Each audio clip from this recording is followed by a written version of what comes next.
Hello everyone, आज मैं आप लोग को बताने वाला हूँ एकदम परफेक्ट बेकरी जैसे बटर स्कॉच केक घर पे कैसे बनाएं, वो भी बहुत ही आसानी से, बहुत ही सिंपल तरीक़ों से। तो चलिए शुरू करते हैं इसे बनाना। सबसे पहला काम हमें अपना देसी अवन तैयार करना है, तो जिसके लिए गैस को ऑन करके कोई कढ़ाई, भगोना या फिर बड़ा साइज़ का कुकर ले लीजिए और इसमें थोड़ा सा नमक डाल दीजिए। ये नमक मैं जब भी केक बनाता हूँ ना तो बेक करने के लिए यूज़ करता हूँ, इसलिए इसका कलर थोड़ा सा डल दिख रहा है। और इसके बाद में ढक्कन लगा करके लो टू मीडियम फ्लेम पे हम केक बेक करने के कम से कम 10 मिनट पहले इसे हम प्री हीट करेंगे।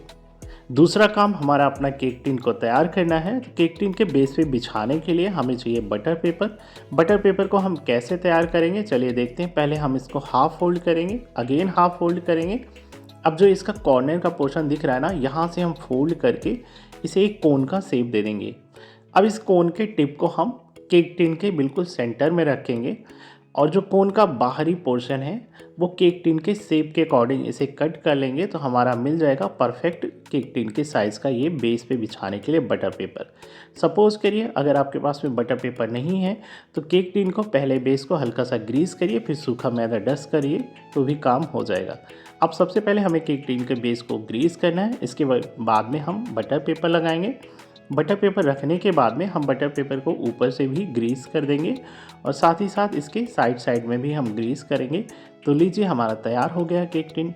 अब इसे साइड में रख देते हैं और एक बड़ा सा बॉल ले लेते हैं। अब सबसे पहले मिक्सिंग बॉल में हम हाफ कप दही लेंगे और 1 कप पिसी हुई चीनी लेंगे और दोनों को हमें बहुत अच्छे से फेंटना है, बस 2 मिनट के लिए, जब तक कि इनका जो टेक्सचर है ना वो थोड़ा सा क्रीमी ना हो जाए। इसके बाद में इसमें हम half cup refined oil use करेंगे जिसमें कोई स्मेल ना हो, मतलब न्यूट्रल स्मेल का चाहिए। तो मूंगफली और सरसों का तेल बिल्कुल नहीं यूज़ कर सकते हो क्योंकि उसमें स्मेल आती है। अब मैंने यहाँ पे 1 टीस्पून बटर स्कॉच इसेंस डाला है और इन सारी चीज़ों को अच्छे से मिक्स होने तक फेंट लेंगे। अब इसके ऊपर एक छन्नी रख देंगे और इसमें 1.5 कप मैदा डाल देंगे।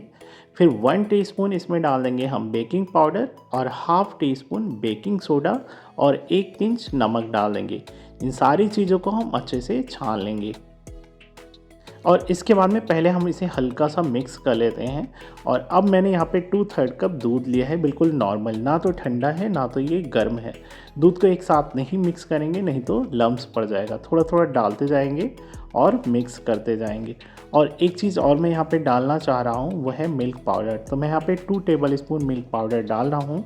ये पूरी तरह ऑप्शनल है, डालोगे तो थोड़ा टेस्ट अच्छा आएगा। मेरे पास में था तो मैंने डाल दिया है, वरना आप बिना इसके बनाइए फिर भी बहुत अच्छा बनेगा।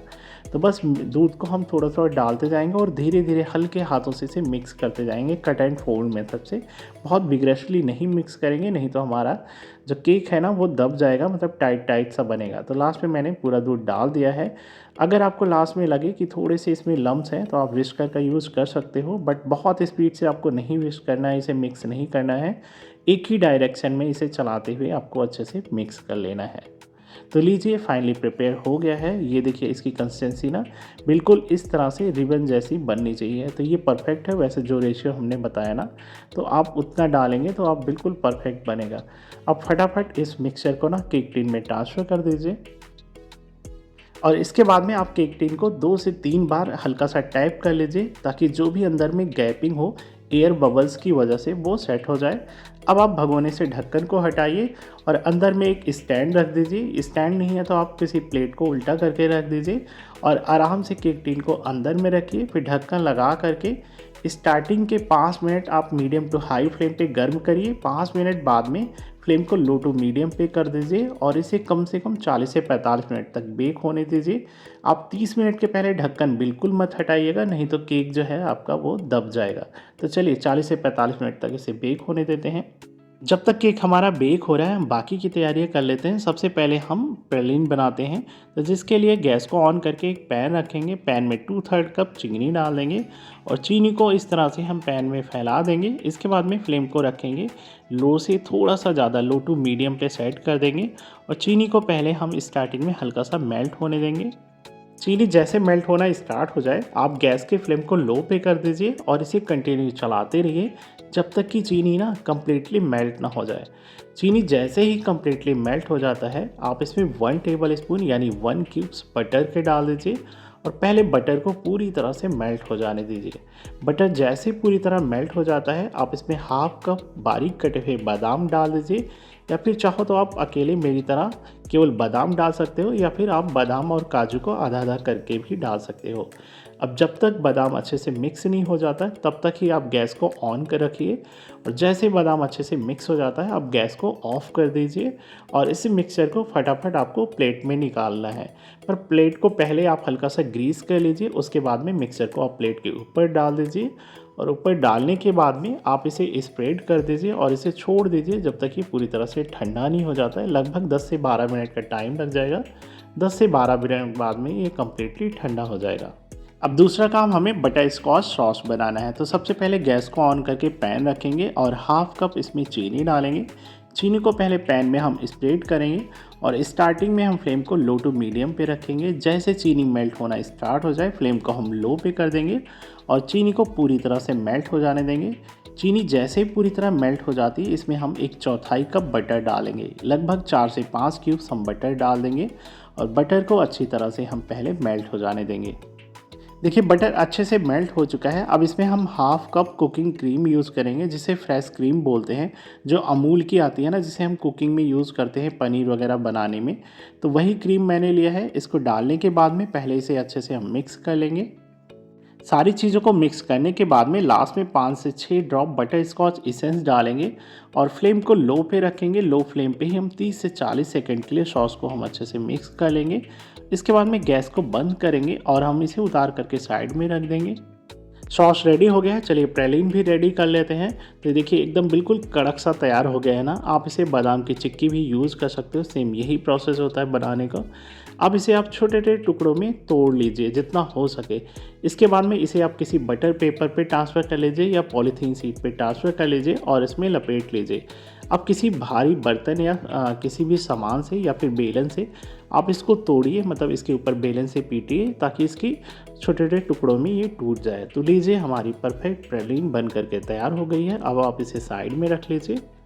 चलिए पूरे 45 मिनट हो गए हैं केक को बेक होते हैं। ढक्कन हटा करके चेक करेंगे। तो पहले कोई एक टूथपिक ले लीजिए, बीच में इंसर्ट करके देखिए। बीच में इसलिए करते हैं क्योंकि सबसे लेट में बीच में ही कुक होता है। तो देखिए जो स्टिक है ना बिल्कुल क्लीन निकली है, इसका मतलब केक अच्छे से बेक हो चुका है। गैस को बंद कर दीजिए और इसे संभाल करके बाहर निकाल लीजिए, आपका हाथ जलने ना पाए, और इसे बाहर रख दीजिए। अभी ये गर्म है, अभी इसे आप डिमोल्ड नहीं करना है। पहले आप इसे अच्छे से ठंडे हो जाने दीजिए, क्योंकि अभी इस कंडीशन में आप डिमोल्ड करेंगे ना, केक जो है गर्म है, बहुत ज़्यादा सॉफ्ट है, तो ये टूट सकता है। तो इसे आप छोड़ दीजिए साइड में, ठंडा होने दीजिए। अब जब तक केक ठंडा हो रहा है हम इसकी आइसिंग यानी फ्रॉस्टिंग तैयार कर लेंगे। तो एक मिक्सिंग बाउल में 1 कप हमें व्हिप क्रीम लेना है। एक्चुअली मैं आधा कप और ले रहा हूँ क्योंकि मेरे पास में इतना ही और बच रहा था, बेस्ट ना हो इसलिए मैं यूज़ कर ले रहा हूँ, लेकिन आपका काम जो है 1 कप से ही हो जाएगा। अब ये मैंने जो व्हिप क्रीम लिया है वो मीठी वाली है, तो इसमें शुगर ऐड करने की ज़रूरत नहीं है। बस मेरे पास में 1 चम्मच पिसी हुई चीनी बच रही थी, इसलिए मैंने यूज़ कर लिया है। अब 5 से 6 ड्रॉप इसमें बटर स्कॉच एसेंस डाला हूँ मैं। चूँकि बटर स्कॉच केक बना रहा हूँ हल्का येलोइश होता है, तो बस 1 चुटकी हमने येलो फूड कलर डाला है। अगर आपके पास में लिक्विड वाला येलो फूड कलर है तो आप 2-3 ड्रॉप येलो वाले लिक्विड फूड कलर भी डाल सकते हो। अब इनको अच्छे से व्हिप करना है जब तक एक पीक ना बनने लग जाए। तो मेरे पास में इलेक्ट्रिक बीटर नहीं है, इसलिए मैं विस्कर का यूज़ कर रहा हूँ। अगर आपके पास में इलेक्ट्रिक वाली व्हिपर मशीन हो तो आप उससे करिएगा, जल्दी हो जाएगा। मैनुअली इस तरह से करेंगे तो थोड़ा सा टाइम लगेगा, लगभग आपको 10 से 15 मिनट का टाइम लग जाएगा इस तरह से व्हिप करने में। और ये लीजिए बढ़िया सा पीक बनने लग गया है, यानी अच्छे से व्हिप हो गया है। अब कैसे पहचानेंगे रेडी हुआ है कि नहीं, तो आप बॉल को उल्टा करके देखिए। अगर ये नीचे गिर नहीं रहा है तो ये समझ लीजिए तैयार हो गया है। तो बस नहीं गिरा ना, तैयार हो गया, इसे साइड में रख लीजिए। चलिए अब केक भी अच्छे से ठंडा हो गया है, इसे हम डिमोल्ड कर लेते हैं। तो अगर आपको लगता है तो साइड साइड में आप नाइफ से छुड़ा लीजिए, लग रहा है कि ये छूट जाएगा तो आप कोई ज़रूरत ही नहीं, हल्का से इसे उल्टा करिए और टैप करिए। देखिए आसानी से छूट गया है। और इसके बाद में इसके ऊपर के हम बटर पेपर को रिमूव कर लेंगे। तो बस लीजिए हमारा केक का स्पॉन्ज बन करके तैयार हो गया है। आप देख सकते हैं ना कितना सॉफ्ट है। अब आप इसे 3 लेयर्स में कट करना है आपको। तो सबसे पहले आप क्या करिए, जितनी थिकनेस को काटना हो ना, आप चारों तरफ पहले हल्का हल्का कट कर लीजिए। इससे क्या होगा, आपको काटने में आसानी होगी। आपका जो पूरा लेयर कटेगा ना, वो इवन शेप में कट करके तैयार होगा। तो ये लीजिए, पहला लेयर कट करके तैयार हो गया। और आप इसकी जालियाँ देखिए ना, इसी तरह से आप सेकेंड लेयर को भी बिल्कुल सेम प्रोसेस से हम कट कर लेंगे। तो बस लीजिए, हमारे तीनों लेयर तैयार हो गए हैं। अब जो हम केक पे रखते हैं, जिसपे जो केक का जो बेस आता है ना, बेस ले लेंगे और इसके ऊपर थोड़े से हम व्हिप क्रीम को लगा देंगे, ताकि जो हम पहला लेयर रखें ना, ये अच्छे से सेट हो जाए, इधर उधर फिसले नहीं। अब इसके ऊपर मैंने यहाँ पे हाफ कप में 1 टेबल स्पून शुगर को डिज़ोल्व करके रखा है। तो लेयर के ऊपर इस तरह से हल्का हल्का स्प्रिंकल करेंगे। इससे क्या होगा, जो हमारा केक है ना, वो बिल्कुल मॉइस्ट बना रहेगा, ड्राई ड्राई सा फील नहीं होगा जब हम खाएंगे। अब इसके ऊपर पहले एक लेयर आप व्हिप क्रीम की लगा दीजिए, यानी अच्छे से इसे कोट कर लीजिए। आइसिंग करने के बाद में आप दूसरी लेयर को रखिए ऊपर और सेम प्रोसेस आप रिपीट करिए। पहले चीनी और पानी का हल्का सा घोल को स्प्रिंकल करिए, उसके बाद में फिर से व्हिप क्रीम की लेयर लगाइए। और चाहो तो इसके ऊपर भी थोड़े से आप जो प्रैलीन हमने बनाया है ना, वो स्प्रिंकल कर सकते हो। मैंने फर्स्ट लेयर पे नहीं लगाया, आप वहाँ भी लगा सकते हो, या दोनों लेयर पे आप स्किप करके डायरेक्ट ऊपर और साइड में ही लगाइए। अब थर्ड लेयर भी हमने लगाया और सेम प्रोसेस से इसके ऊपर पानी डालेंगे, फिर व्हिप क्रीम का हम कोटिंग कर लेंगे। इसके ऊपर की साइड में व्हिप क्रीम को लगाने के बाद में इसके साइड में भी स्पैचुला की हेल्प से हम व्हिप क्रीम लगा देंगे और उसके बाद में इसकी हम फिनिशिंग दे देंगे। तो लीजिए, हमने केक की फिनिशिंग कर लिया है। अब बटर स्कॉच सॉस को एक पाइपिंग बैग में भरेंगे और इस तरह से केक के चारों तरफ किनारे पे हम लगाते जाएंगे और फिर इसके ऊपर पूरे हम ऊपर कोटिंग कर देंगे। हल्का सा इसको फैलाने के बाद में हम एक किसी स्पैचुला की हेल्प से या फिर किसी स्केल या नाइफ की हेल्प से ऊपर अच्छे से हम कवर कर देंगे। फिर साइड में हमें से जो एक्स्ट्रा जो भी गिरा है ना, उसको हम क्लीन कर देंगे। अब आती है बारी हमारा जो हमने प्रैलीन बनाया है ना, वो कोट करने का। तो हाथ से आप इसे साइड में आप चिपका दीजिए, उसके बाद में स्पैचुला की हेल्प से हल्का हल्का प्रेस कर दीजिए ताकि ये सेट हो जाए। थोड़ी सी प्रैलीन बची हुई थी तो मैं इसके ऊपर लगा देता हूँ। आपको जैसे जिस तरह से इसको डिज़ाइन करना हो, अपने चॉइस के अकॉर्डिंग डिज़ाइन कर सकते हो। अब प्रैलीन भी थोड़ी सी बची हुई थी तो मैं इसके ऊपर स्प्रिंकल कर दे रहा हूँ, फिर स्पैचुला से हल्का सा प्रेस कर देंगे ताकि ये सेट हो जाए। तो लीजिए, हमारा बहुत ही डिलीशियस, बहुत ही टेस्टी और बेहतरीन बटर स्कॉच केक बन करके रेडी हो गया है। चलिए फिर इसे कट कर लेते हैं। तो ये देखिए कितना स्पॉन्जी बना है। आप जो कट हो रहा है ना, आप इसी से देख करके अनुमान लगा सकते हो ना किस तरह से ये दब रहा है। मतलब ये काफ़ी ज़्यादा स्पॉन्जी और सॉफ्ट बना हुआ है। तो बस आप इसी तरह से एंजॉय करिए। अगर रेसिपी पसंद आई हो तो प्लीज़ वीडियो को लाइक कर दीजिएगा।